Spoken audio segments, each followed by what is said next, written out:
আজকে ইসরায়েলের নেতানিয়াহু, নবীদের দেশ, রাসূলদের দেশ, ফিলিস্তিনের মুসলমানের উপর দুঃখের সৃষ্টি হয়েছে।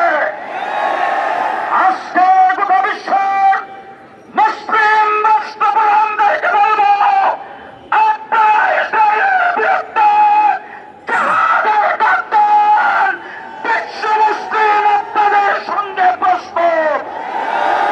দুই নম্বর কথা বলতে চাই, মিস্টার মোদী সাহেব, আপনাকে একটু অনুরোধ করে আগেও বলছি, এখনো বলবো, একটু আফগানিস্তানের দিকে তাকান। আমেরিকার মতো পরাশক্তি ৭৭টা মিত্র শক্তি একত্রিত হয়ে ২০ বছর চেষ্টা করে সেই জায়গা থেকে আমেরিকা চাঙ্গা পরে বিদায় হয়ে গেছে। মিস্টার মোদী সাহেব, যেভাবে মুসলমানদের উপর নির্যাতন করছেন, আপনাকে বলবো, আপনার দুটি সম্মান আপনাকে প্যাম্পাস পরে আসে হবে।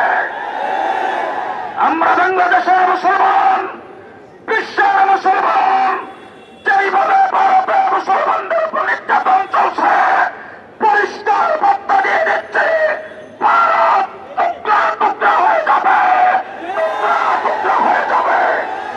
সংগ্রামী সাথী বন্ধুগণ, শেষ কথা বলতে চাই, ২০১৩ সালে শাপলা চত্বরে হেফাজত ইসলামের তসবিহওয়ালা, জায়নামাজওয়ালা, তাহাজ্জুদরত, জিকিররত, সিজদারত, মুনাজাতরত মানুষগুলোকে কারেন্টের লাইট বন্ধ করে, অন্ধকার করে ১,৫৪,০০০ গুলি চালানো হয়েছে।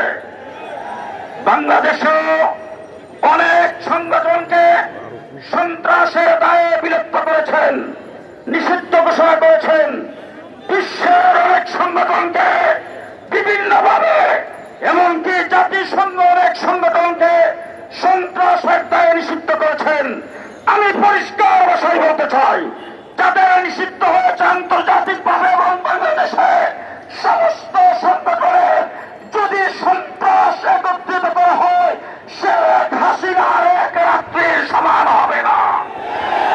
সুতরাং আজকে জনসমুদ্রে দাঁড়িয়ে পরিষ্কার ভাষায় বলতে চাই, যারা আজকে বাংলাদেশে যদি কোনো গোপন ভাবে শেখ হাসিনা এবং আওয়ামী লীগকে আবার এই দেশে প্রতিষ্ঠিত করতে চান, তাদেরকে বলতে চাই, আওয়ামী লীগ নামে কোন সংগঠন বাংলাদেশে থাকবে না,